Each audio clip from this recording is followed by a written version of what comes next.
E aí, gente, tudo bem? Opa, deixa eu ajeitar o microfone aqui. Sejam bem-vindos a mais um vídeo aqui do Parabólica. Eu sou o Pedro Renó, professor aqui do Parabólica, para hoje falar de filosofia com vocês. É isso aí, a gente vai dar continuidade às nossas aulas de filosofia. A semana passada a gente começou falando aí dos sofistas, né, da escola sofística. E hoje a gente vai continuar falando da escola sofística. Semana passada falamos de Protágoras, hoje é a vez de Górgias, certo? Então já se inscreve no canal, se ainda não for inscrito, curte esse vídeo para ajudar o canal sempre a crescer. Tem História Geral, Brasil, Filosofia, Sociologia, conteúdo completo para o Enem e vestibulares. Siga nas redes sociais também e também na Twitch, porque lá eu estou fazendo séries de jogos, inclusive estou zerando ao vivo com vocês lá o The Last of Us Parte 2. Tá muito bacana, tô gostando bastante da história, a gente vai trocando ideia, o pessoal vai vendo lá ficando com medo, porque eu sou um medroso. Mas é isso aí, vamos lá então. Górgias de Leontinos foi um pensador, ou filósofo, se vocês quiserem chamar, isso não tem importância, já falei para vocês, da escola sofística. Ele era um sofista lá do século 5 e 4 a.C., que nasceu na Titília, nasceu na Sicília, sim, nas colônias gregas na Itália. Isso é interessante saber. Lá, inclusive, próximo onde, inclusive, o Protágoras, como a gente falou semana passada, ele se exilou, né? Ele fugiu de Atenas, principalmente por não crer, né? Foi acusado de não crer mais nos deuses gregos. Mas o Górgias, ele foi um cara que andou, viajou. Os filósofos naquele período para buscar conhecimento, né? Os pensadores, eles viajavam. Inclusive, ele foi parar na Ática, ele foi para Atenas, onde ele ficou conhecido principalmente, atenção, por seus discursos, a sua oratória performática e teatral. O que eu estou querendo dizer com isso? O Górgias, ele não era só um cara que falava. A gente vai entender o porquê que ele era sofista, e isso tem a ver, inclusive, com a prática dele. Mas ele é um cara que falava de uma forma teatral. Inclusive, a escrita dele em prosa, do pouco que foi registrado, do pouco que sobrou, muitas coisas ainda há a descobrir, mas ele era extremamente teatral, não só com as palavras na escrita, mas também fisicamente, enquanto ele discursava. Isso é muito interessante. Ele, inclusive, por conta desse teatro, de toda essa malemolência, há quem diga, né, que você está na Grécia Antiga, existiu meio que um ditado ou um jargão dizendo que você está gorgiando ou dando uma de Górgias, né? Você, aquele cara que saía andando falando, convencendo as pessoas, né? Mas um pouco diferente do Protágoras que a gente vai ver, o Górgias ele não ia lá tentando conseguir alunos, ensinando a retórica. O Górgias não era desse. Mas ele dava palestras, ele discursava em público, nos teatros, nas arenas, sempre de forma performática, teatral. E como eu falei para vocês, isso tem um sentido na obra dele. Vocês já vão entender também que é parte do pensamento do Górgias que ele também tinha um ceticismo em relação à razão. Isso tá tudo ligado, a gente vai perceber aqui. Ele não acreditava na razão como um grande guia de descobertas, como outros filósofos socráticos vão compreender, certo?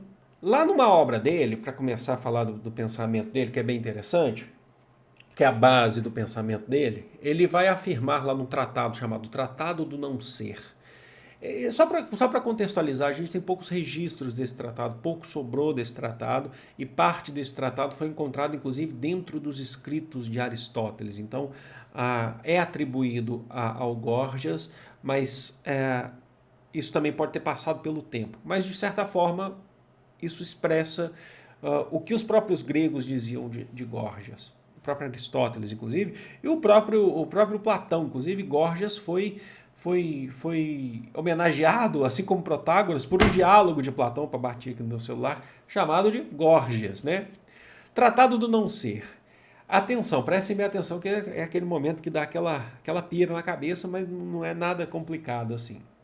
Ele vai falar lá pra gente que nada existe, ou nenhum ser existe. Nada existe, não existe. É isso mesmo, tá? É isso que você está pensando, nada existe. E se existe, é incognoscível. O que significa isso? É impossível de compreender, é impossível de saber, de aprender sobre, tá? Se for cognoscível, se for possível de saber, é impossível de transmitir. Ó, nada existe. Vamos recapitular. Nada existe. E se existisse, seria impossível de aprender sobre, seria impossível de saber. E se fosse possível de saber, seria impossível de transmitir. Mesmo que a gente soubesse sobre algo, a gente não conseguiria transmitir a outras pessoas esse conhecimento, como ele de fato seria. Tudo bem, Gorgias. Você está falando que nada existe, mas se existisse a gente não conseguiria saber sobre essas coisas que existem, e se a gente conseguisse saber, a gente não conseguiria passar para as outras pessoas. Isso que a gente está vendo, e esse mundo ao redor, para ele, isso são representações. Para o Gorgias, é importante que vocês saibam, é possível representar o que não existe. Eu represento o fato que não existe. E parte dessa representação vem através da linguagem, vem da fala, entenderam? Mas mesmo assim, isso não expressa o conhecimento da realidade. É muito importante isso que vocês saibam. Antes que surjam alguns pensamentos em relação a Platão, relacionando a Gorgias, eu já vou fazer questão aqui nesse vídeo, já nessa aula, nesse momento, de diferenciar. Porque então ele parece o Platão, porque o Platão falava que isso aqui é um mundo irreal. Calma, o Platão ele não falava que não existia realidade. É que para ele a realidade mesmo, perfeita das coisas, era o mundo inteligível. Era o fora da caverna, não era o mundo dentro da caverna. Para o Gorgias, ele está afirmando que as coisas não existem, gente. É diferente. Ele não está falando que existe só no inteligível ou no sensível. Ele está falando que as coisas não existem. E se existem, a gente não consegue compreendê-las. Se a gente conseguir compreendê-las, a gente não consegue transmiti-las. Porque, principalmente, quando você vai falar alguma coisa em relação à sua experiência, sobre o que você viveu, sobre o que você viu, você não consegue passar de uma maneira ao ponto de transmitir uma realidade daquilo. Vocês entenderam? É básico. Para ele as coisas não existem de fato. Então ele é um cético em relação à razão. Ele é um cético em relação à ciência nesse sentido, entenderam? Para ele as coisas de fato não existem. Tá, mas e aí? Então por que ele discursa? Por que ele fala? Ele é muito importante. O Gorgias ele é muito lembrado por conta da linguagem. Ele contribui com a ideia da linguagem em prosa. Para o Gorgias, atenção, gente, isso é muito importante. É muito simples, tanto é que esse vídeo de Gorgias ele não é grande. A alma nossa é como se fosse um campo aberto, passível de ser persuadida.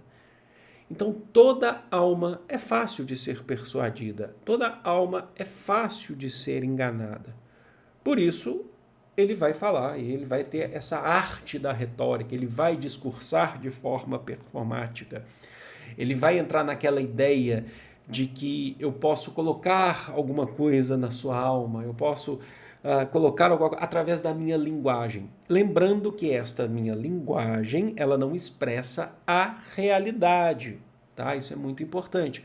Mas toda alma é passível de ser persuadida. Então as pessoas que estariam ali naquele momento ouvindo Gorgias falar com sua forma performática, teatral, estariam lá absorvendo alguma coisa que Gorgias estaria passando, que seria um discurso, mas que não expressaria de fato a realidade.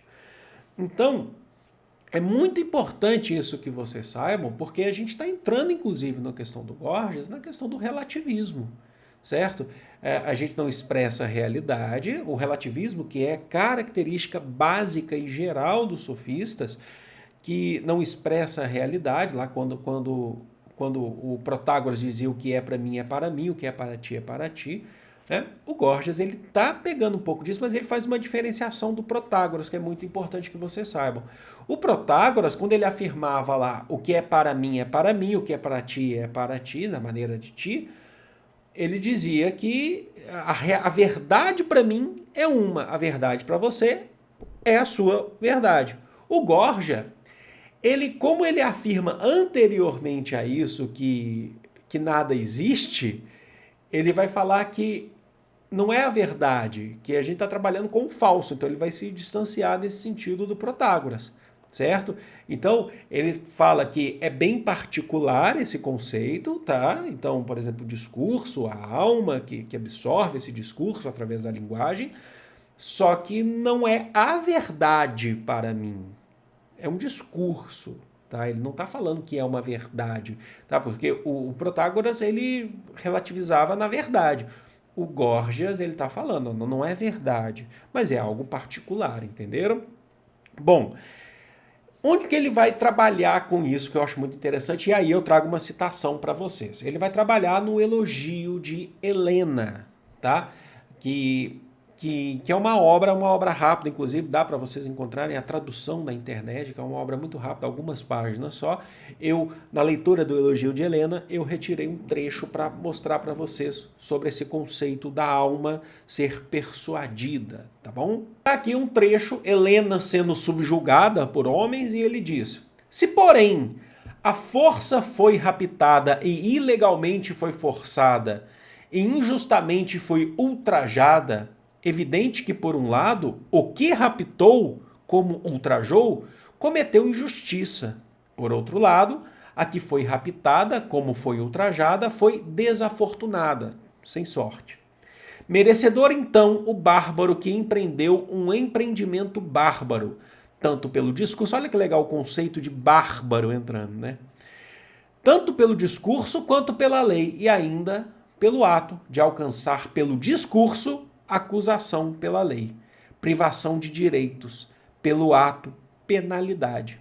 Mas a que foi forçada e privada da prática e orfanada dos queridos. Como poderia não ser naturalmente mais digna de comiseração do que de maledicência? Pois ele cometeu atos terríveis, ao passo que ela sofreu. Justo então lamentá-la, mas odiá-lo. Atenção. Se, porém, foi o discurso o que persuadiu e enganou a alma, não é difícil defender-se disto e absorver-se da acusação, como se segue. Um discurso é um grande senhor, olha só, que, por meio do menor e mais inaparente corpo, leva a cabo as obras mais divinas, pois é capaz de fazer cessar o medo, retirar a dor, tudo através do discurso, produzir alegria e fazer crescer a compaixão. Que estas coisas são assim. Mostrarei. Aí ele vai dar uns exemplos posteriormente. Vamos ler só mais esse trechinho final. É preciso, porém, também, por meio da opinião, expor aos que estão ouvindo. Toda poesia, tanto julgo quanto nomeio, um discurso que tem metro, pela qual vem aos ouvintes um tremor que rodeia o medo, uma compaixão que abunda em lágrimas e uma saudade que se compraz ao lamento. Diante de coisas alheias, dos feitos e dos corpos com boa sorte e reveses, uma certa afecção particular, por meio dos discursos. A alma experimenta. Pois bem, que eu mude de um para outro argumento. Então vocês compreenderam? Inicialmente ele fala, primeira coisa, nada existe. Se existe, a gente não consegue conhecê-la, certo? Se a gente consegue conhecê-la, a gente não consegue transmitir, como é na realidade, de fato, certo? Se ela existir e conhecer, a gente não consegue transmitir. Então ele está colocando um monte de empecilho. E aí ele fala, esse discurso é importante porque é através do discurso que a gente preenche essa alma praticamente. Mas para ele as coisas não existem. Então através do discurso a gente cria uma ilusão, entenderam? A gente cria uma ilusão. Você vê que ele fala assim, dá para colocar felicidade, ódio, paixão, compaixão, tudo através do discurso. Por isso a ideia performática, teatral dele, de sair falando e as pessoas convenciam.